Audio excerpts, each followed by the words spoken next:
I want to say that I congratulate Governor Newsom, not because he won an election, but because he has shown a commitment to the things that I believe that many of us want to see in elective office. And when we see who is in the White House and see who's in the State House in California, you could not have a greater contrast. So let me give a belated congratulations to Governor Gavin Newsom. One of the things that has become to me one of the great downsides of American culture is we have a way of robbing the meaning of holidays. We allowed commercial interests to have Santa Claus kidnap the baby in the manger on Christmas. We allowed a bunny rabbit to rob Jesus of the resurrection. And if we are not careful, we will allow people to dilute Martin Luther King, where King Day will be about some self-righteous and empty kumbaya, rather than dealing with the issues of social and economic justice that Dr. King stood for.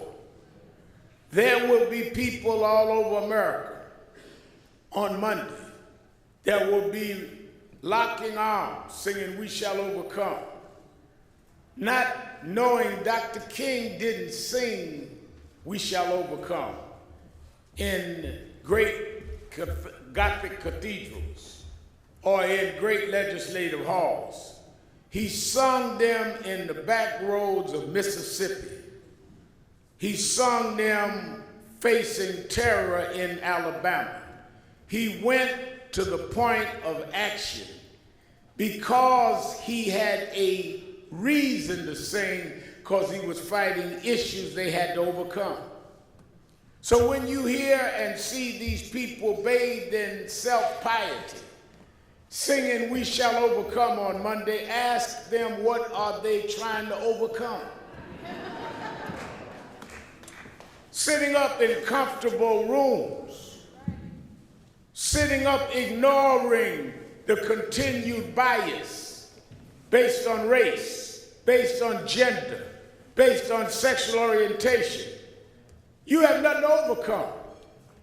In many ways, you are mocking those that had to overcome you not being involved. Not only did Dr. King had to overcome the hostility of the South, he had to overcome the silence of the North and the negligence of those on the West. He had to overcome the co-signers of bigotry. It was easy to condemn Bull Connor. It was easy to condemn Lester Maddox in the South. It's more difficult to ask why Hollywood was so white and exclusionary. It was more difficult to ask why Wall Street and those with pinstripes in Upper Manhattan or Midtown and Upper East Side Manhattan had a racist institutional entrenchment that was just as bad as it was in Mississippi. And when Dr. King went north, he said the worst racism he saw was in Chicago dealing with open house. Okay. When Dr. King went north, he was not welcomed in New York. Senator was reading my bio. I joined youth department of his New York chapter. I was from the north, grew up in Brooklyn. My mother, because I was a minister, was afraid I'd get in the militant crowd. She brought me to the preachers. He made me the youth director of his organization. He was killed about 8 months later. It was not popular, even among my contemporaries, to be a part of Dr. King's organization. Now, it is everybody that fought the holiday are going to be giving keynote addresses on Monday. I was so glad that Brother Secretary, my answer to Madam Secretary on TV, Brother Secretary Alex, we read about how they failed even in California to pass the holiday 3 times. Let's not sit up here and pretend everybody loved Dr. King. He's right, 75% negative rating when he died. Because Dr. King taught there are 2 types of leaders. There are thermometers and there are thermostats. Thermometers judge the temperature in the room. Thermostats change the temperature in the room.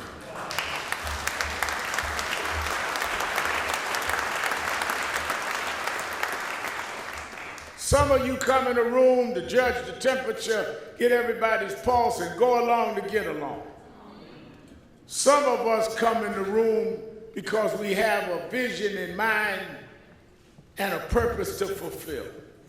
And it may not make everybody like you, but it makes you be able to go to sleep at night and put your head on the pillow knowing you fulfilled the reason you're here.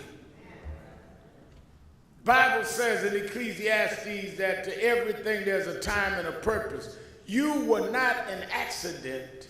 You were born for a purpose. You can duck it, you can fulfill it, or you can never find it, but God doesn't make a mistake. If you travel as much as I do, you see everything in nature operates in complete order.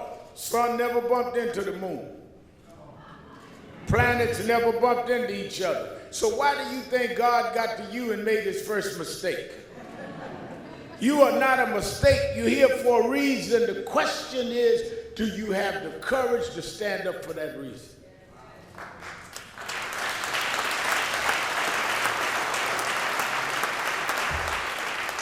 So celebrating Dr. King ought to be to celebrate the King in you. And the King in you is to fulfill the purpose that you're here for, whether it makes people comfortable or not. Don't emulate a king, be a king.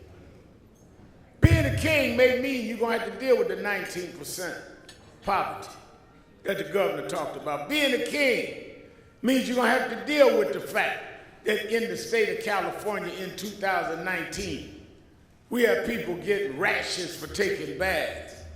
Being a king may mean that you're going to have to question what happened with Stephon Clark a year ago in March.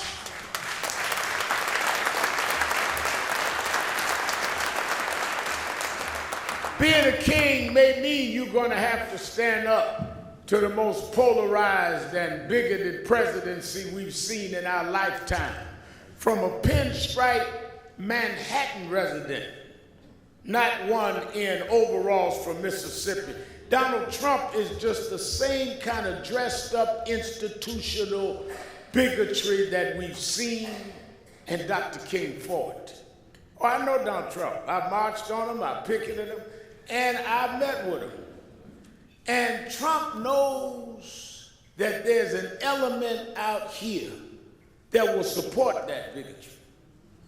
There's no accident that he's talking about a wall on the Mexican border when there are more people that have been recorded coming across the Canadian border that was questioned for terrorism. He's not talking about border patrol. He's talking about Mexican border patrol. He's talking about them that are different. Yes, we need border security. Yes, we need to have immigration policies. But building walls and showing how we can punish them and calling them racist, calling them rapists, is blatant appeal to race. How can you celebrate King Day and not call it like it is? You can't celebrate Dr. King and allow them to distort that Martin Luther King marched with Cesar Chavez and the children of Dr. King and the children of Chavez are under attack in this administration. You can't celebrate Dr. King and not deal with in his last book, Where Do We Go From Here? He talked about police And when we came and dealt in Sacramento and stand with the grandmother Stephon Clark, now just asking for justice and fairness, that you're celebrating Dr. King, but we're troublemakers. Oh, here they come, starting trouble. No, we come to stop trouble. Shooting people in the backyard of their grandmother's house is trouble. Having poverty at the level the governor outlined is trouble. Don't get angry if people call for folk from the outside to come in and you attack us for coming. If you were doing their job, they wouldn't be calling us, they'd be depending on you.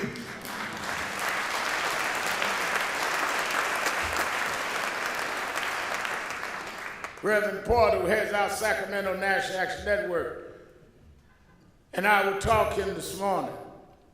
And we were talking about the promise of this state. The promise is not that you have newly elected people, but a new vision, a vision that we have got to tackle the problems together. Now, some folk on the right and the left, you'll never satisfy. But you've got to be able to confront the issues of poverty and unfairness, and you've got to be willing to do it together.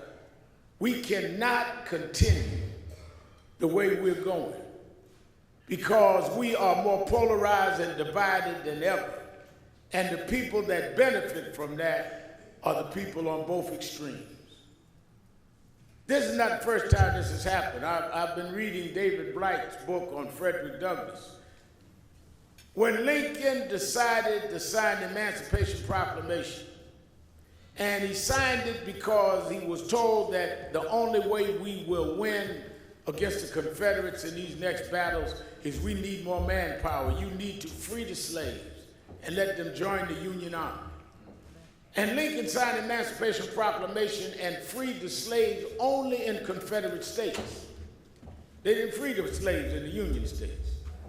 I come out the Union state up there with Trump. They didn't free us with the Emancipation Proclamation.